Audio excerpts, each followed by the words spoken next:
Hello and Jai Hind, welcome back to your own channel. और आज Macbeth का एक्ट 5 सीन 5। हाँ, मैकबेथ पागल हो चुका है, मैकबेथ ओवर कॉन्फिडेंस है और अब मैकबेथ को मिलने वाला है जोर का झटका।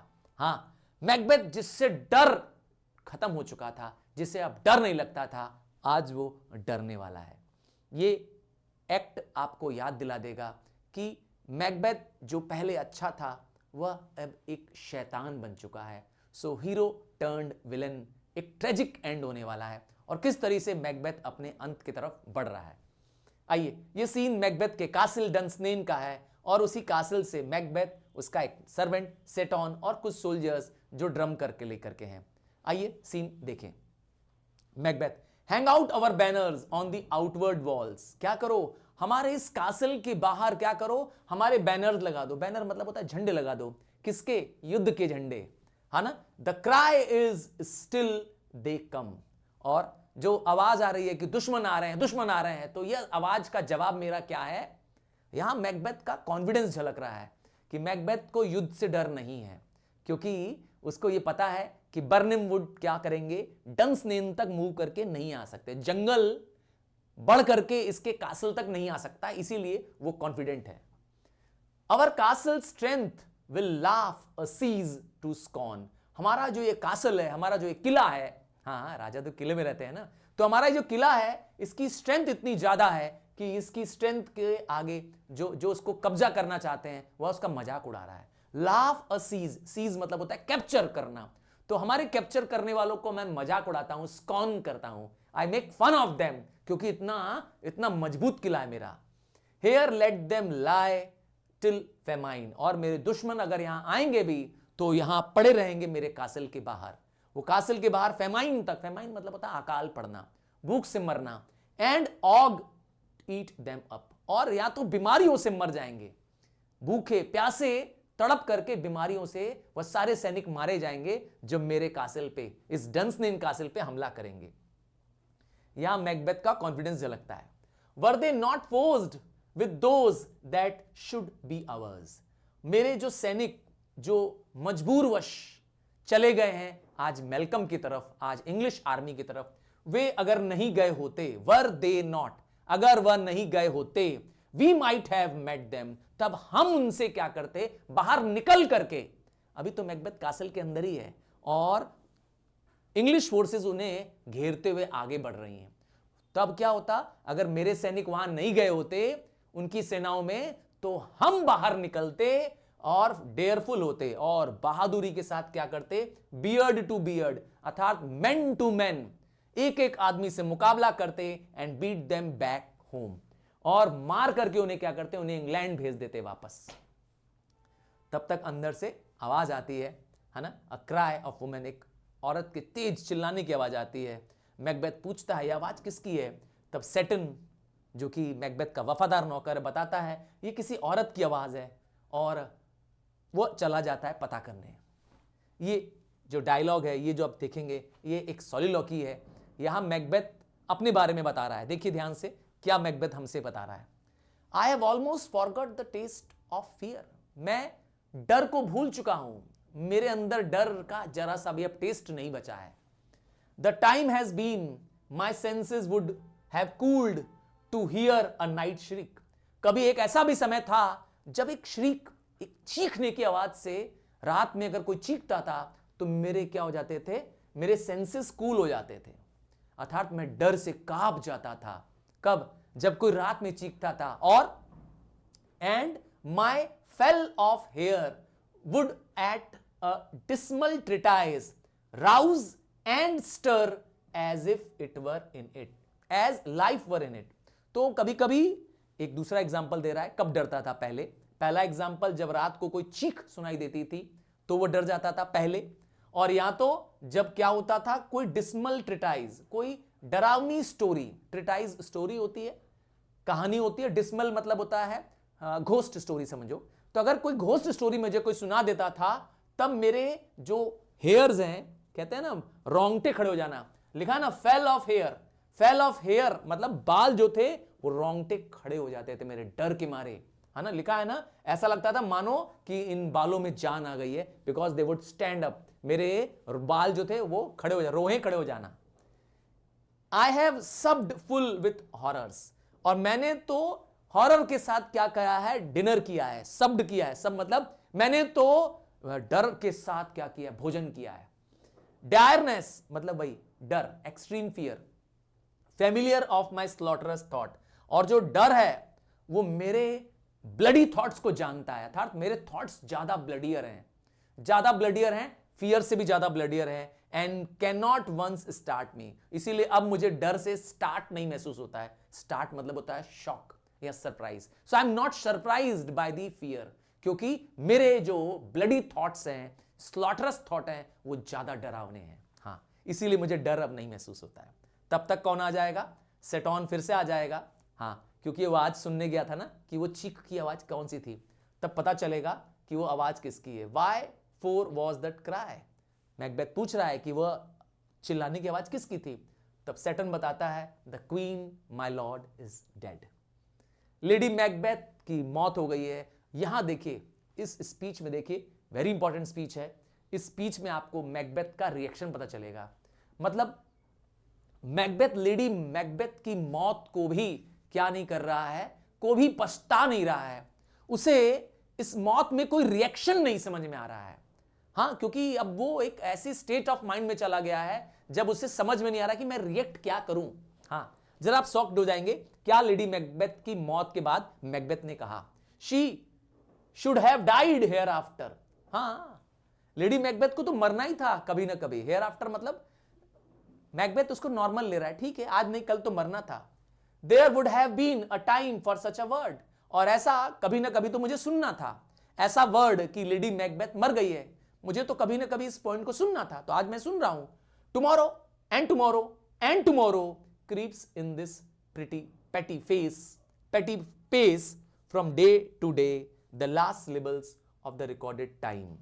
तो कल, आने वाला कल, तो धीरे धीरे जो ये लास्ट शब्द हैं, है ना, जिसमें समय बीत रहा है, of all yesterdays have lighted fools, तो सारे व्यक्ति क्या करना है, आज नहीं कल क्या करने वाले हैं, मौत को जाएंगे, चाहे आप हो चाहे मैं हो, सब क्या करने वाले हैं, कहां जाएंगे, धीरे धीरे अपने मार्ग पे आगे बढ़ रहे हैं, और अब कहां बढ़ रहे हैं, मृत्यु की तरफ, the way to the dusty death. तो ये सब हम भूल जाते हैं कि we all fools will die one day, slowly and slowly we are marching towards the death of our own. तो अगर लेडी मैकबेथ मर गई तो क्या हो गया, आउट आउट ब्रीफ कैंडल, तो जीवन एक कैंडल की तरह है और वह बुझ चुका है। किसका कैंडल बुझा है इस समय, लेडी मैकबेथ का। Life is but a walking shadow, a poor player that struts and frets this are upon the stage and then is heard no more. तो यहां पर वह लाइफ को, जीवन को क्या कह रहा है, एक प्लेयर की तरह कह रहा है, एक स्टेज आर्टिस्ट की तरह कह रहा है। जीवन क्या है, एक स्टेज आर्टिस्ट की तरह है, जो स्टेज पे वॉक करता है, अकड़ कर चलता है। स्ट्रट मतलब होता है वॉक, अकड़ के चलना, जब वो आता है तो अकड़ के रहता है, बाद में वह डरता है और फिर उसकी आवाज खत्म हो जाती है, अर्थात तो मृत्यु को प्राप्त होता है। तो हर व्यक्ति का भी एक जीवन इसी तरह से है, शुरुआत तो ग्रो करके, अकड़ करके करता है, बाद में झुकता है और फिर उसकी आवाज हमेशा के लिए खत्म हो जाती है। और क्या कहता है, life is a tale, it is a tale, tale क्या है, कहानी है, जीवन एक कहानी है, टोल्ड बाय एन इडियट। देखा, ये मैकबेथ की थ्योरी शायद हमारे और आपके पल्ले नहीं पड़ने वाली है। कह रहा है लाइफ क्या है, एक स्टोरी है जो इडियट ने कही है, full of sound and fury, जिसमें खूब सारा शोर है, खूब सारा लड़ाइयां हैं, फ्यूरी है, फाइट्स है। साउंड मतलब शोर है और फ्यूरी मतलब फाइट्स है, सिग्निफाइंग नथिंग है, जीवन का मतलब कुछ नहीं। बड़ी अजीब सी बात है, जीवन का मतलब क्या है, कुछ नहीं। तो ये मैकबेथ की फिलॉसफी है, जो ये बताती है कि मैकबेथ सही सोच भी नहीं पा रहा है, मैकबेथ सही रिएक्शन भी नहीं दे पा रहा है ना। उस समय मैकबेथ को रोना चाहिए, इस समय मैकबेथ को अपनी गलती का एहसास होना चाहिए, पछतावा होना चाहिए। तो यहां मैकबेथ रिमोर्सफुल भी नहीं है, पछता भी नहीं रहा है कि मेरी वजह से मेरी वाइफ की मृत्यु हुई ना, यहां पर। तो इससे पता चलता है Macbeth is out of mind now. अब उसे कुछ नहीं हो सकता, सिर्फ उसको मौत ही क्या कर सकती है, खत्म कर सकती है। तब तक एक मैसेंजर आ जाएगा, thou comest to use that tongue, तुम आए हो अपनी जुबान चलाने, तो बताओ तुम्हारी स्टोरी क्या है। तब मैसेंजर बोलेगा, gracious my lord, I should report that which I say I saw but knowest now how to do it. कह रहा है मैं समझ नहीं आ रहा हूं कि जो मैंने देखा है वो मैं कैसे आपको बताऊं। तब मैकबेथ बोल रहा है, अरे बोल के बताओ भाई। तब मैसेंजर बोलता है, as I did stand my watch, जैसे मैं ड्यूटी कर रहा था, है ना। ये मैसेंजर कहां ड्यूटी कर रहा था, एक ऊंची पहाड़ी पर। मैं पहाड़ी पर था और वहां से देख रहा था बर्निम, जो कि जंगल का नाम है। मैंने देखा कि बर्निम नाम का जो जंगल है, सून, अनॉन मतलब होता soon, me think the wood began to move, और मैंने देखा कि बर्निम नाम का जो जंगल है वो मूव कर रहा है, हमारी तरफ बढ़ रहा है। मैकबेथ तुरंत गुस्सा हो जाएगा, कहेगा लायर, झूठे कहीं के। तब मैसेंजर बोलेगा, let me endure your Wraith, मैं आपके रेथ, रेथ मतलब होता है गुस्सा, एंगर, मैं आपके गुस्से को सहने को तैयार हूं, मैं आपका गुस्सा बर्दाश्त करने को तैयार हूं, इफ इट नॉट सो, अगर मेरी बात झूठी निकली तो आप जितना चाहे मुझ पर गुस्सा कर लीजिएगा। विद इन दिस 3 माइल्स वे, मतलब यहां से 3 मील दूर, may you see it coming, आप खुद देख सकते हैं बर्निम वुड को आते हुए। मतलब बर्निम वुड अब 3 माइल दूर है उनसे। आई से अ मूविंग ग्रोव, मैं कह रहा हूं यह ग्रोव, ग्रोव मतलब होता है जंगल, तो यह बर्निम वुड जो है वो मूव करता हुआ जंगल है। और यहां पर मैकबेथ को अब पता चलेगा कि उसने क्या गलती की। देखिए क्या बोलेगा बर्निम, अभी मैकबेथ अभी भी मानेगा नहीं। कहेगा, इफ दाउ स्पीकेस्ट फॉल्स, अपने इस मैसेज को कह रहा है, अगर तुमने झूठ बोला, upon the next tree shall thou hang alive, अगला पेड़ जो यहां पर है ना, उस पर तुम्हें जिंदा क्या करेंगे, फांसी पर लटका देंगे। टिल फेमाइन क्लिंग दी, और जब तक सुख तुम मर नहीं जाओगे, भूखे प्यासे तुम मर नहीं जाओगे, तब तक तुम वहीं टंगे रहोगे। And if thy speech be sooth, अगर तुम्हारी स्पीच सच्ची निकली, सूथ मतलब होता है true, I care not if thou dost for me as much, अगर तुमने भी मेरे पर यही सजा लगाई तो, मतलब अगर तुम मुझे भी यही सेम सजा दोगे पेड़ पे हैंग करने की, तो मैं चलूंगा, मैं बर्दाश्त कर लूंगा। आई डेयर नॉट, मैं डरता नहीं हूं। आई पुल इन रेजोल्यूशन, पर मैं अब एक पक्का इरादा करता हूं। And begin to doubt the equation of the fiend that lie the truth. यहां पर मैकबेथ अब एक तरह से कह सकते हैं उसको महसूस हो रहा है कि उसके साथ चीटिंग हुई है।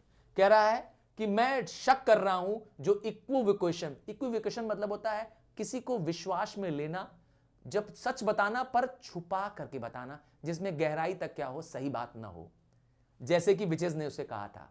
तो फाइंड मतलब कौन है, डेविल, तो डेविल ने उसे झूठ बोला, है ना, और झूठ ऐसा बोला कि उसे सच लगे। और यही मैकबेथ इसी सच के, इस झूठ के चक्कर में क्या हो गया, मैकबेथ ओवर कॉन्फिडेंट हो गया, मैकबेथ डेविल बन गया। फियर नॉट, देखिए क्या बोला था विचेस ने, fear not till Birnam wood do comes to Dunsinane, जब तक बर्निम वुड डंसनेन तक ना आ जाए। तो अब तो वो डर आ गया ना, तो अब फियर तो करना पड़ेगा। इससे पहले मैकबेथ ने बोला था ना, मुझे डर नहीं लगता, तो अब डर लगेगा उसको।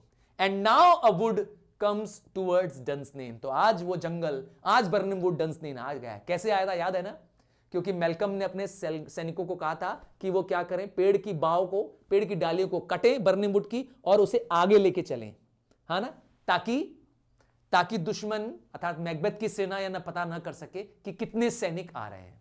तो इस तरह से पूरा जंगल मूव करता हुआ आगे जा रहा है।